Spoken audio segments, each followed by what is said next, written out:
início do programa de Educação à Distância na Universidade Federal do Pará se deu com o programa Promesup da OEA, do qual os países da América Latina faziam parte e alguns do Caribe.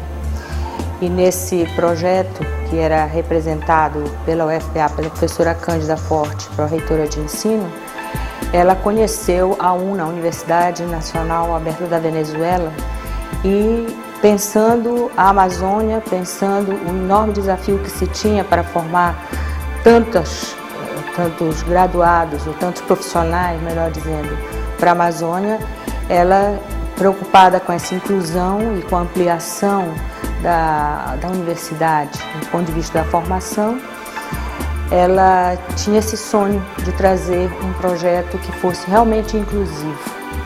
E eu trabalhava com ela nessa ocasião, e aí começamos a viajar juntas para os encontros do Promesup, e eu escutava o que as pessoas dessas universidades da Costa Rica, da Venezuela, falavam sobre a Universidade Aberta, inclusive do UC, no México. E eu comecei a achar que realmente era uma coisa séria e não uma coisa que fosse um aligeramento da formação. A partir daí, a professora Cândida, quando saiu da Pró-Reitoria de Ensino, me convidou para escrever esse projeto junto com a professora Ildistela Amaral, também professora no então Centro de Educação da nossa universidade. Nós escrevemos o projeto já na gestão da professora Marcos Ximenes, e nessa oportunidade foi publicada a aposentadoria da professora Cândida.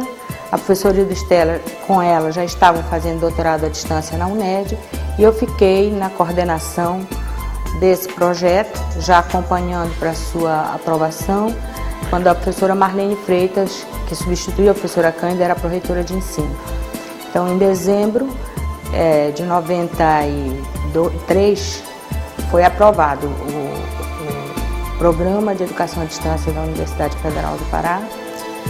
Eu acho que tem que fazer uma correção nessa data, porque eu acho que o projeto entrou em 92, mas na verdade foram 4 anos, então 96 é a data da resolução.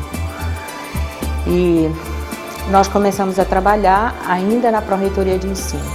Como nós víamos que a educação à distância, ela abrange vários níveis de curso, como de pós-graduação, formação continuada, ficava muito difícil você, no departamento da Pró-Reitoria de Ensino, pensar mais amplamente a formação continuada.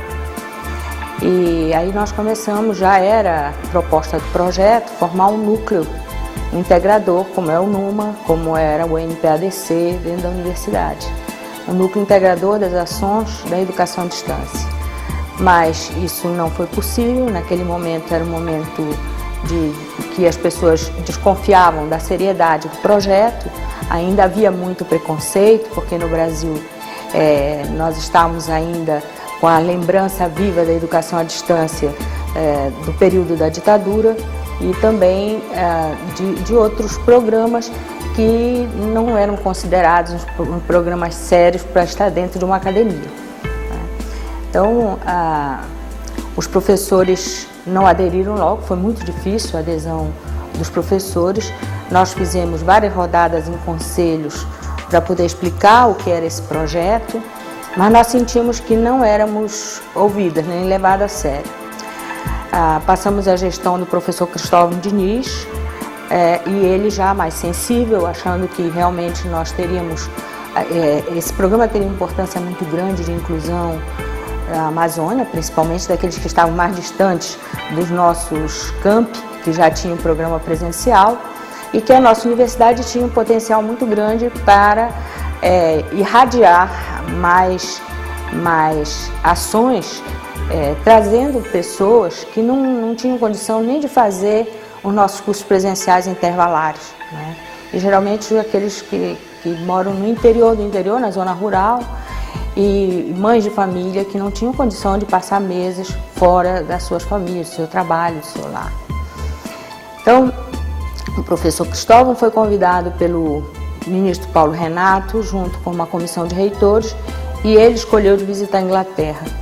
E na Inglaterra, onde ele já tinha feito o seu doutorado, ele conhecia a Universidade Aberta da Inglaterra e a famosa Open, que é uma das mais conceituadas universidades à distância do mundo. E pela seriedade com que eles trabalhavam, ele quis conhecer o modelo e me convidou para ir.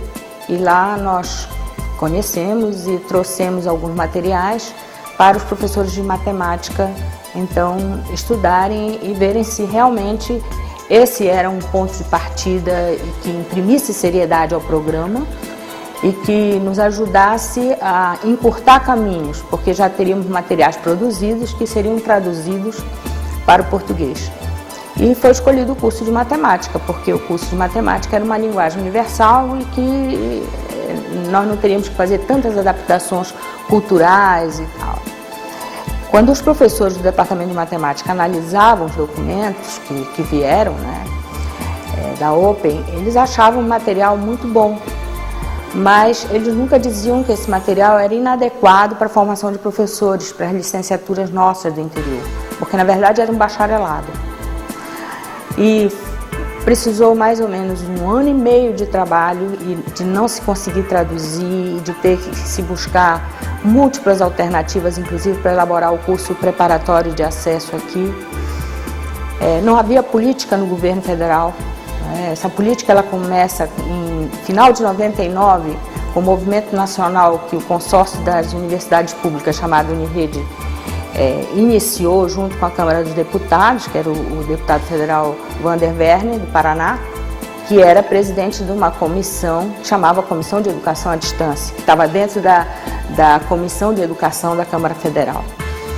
E nós então propusemos um consórcio audacioso pela grandeza dele, por ser pioneiríssimo, começando grande, né? Como ninguém tinha apoio, não existia uma política de governo para isso, nessa altura o governo federal incentivava o crescimento das vagas nas universidades privadas. E havia uma pressão muito forte do Banco Mundial para que as universidades públicas deixassem de ser públicas tal como são hoje, públicas e gratuitas.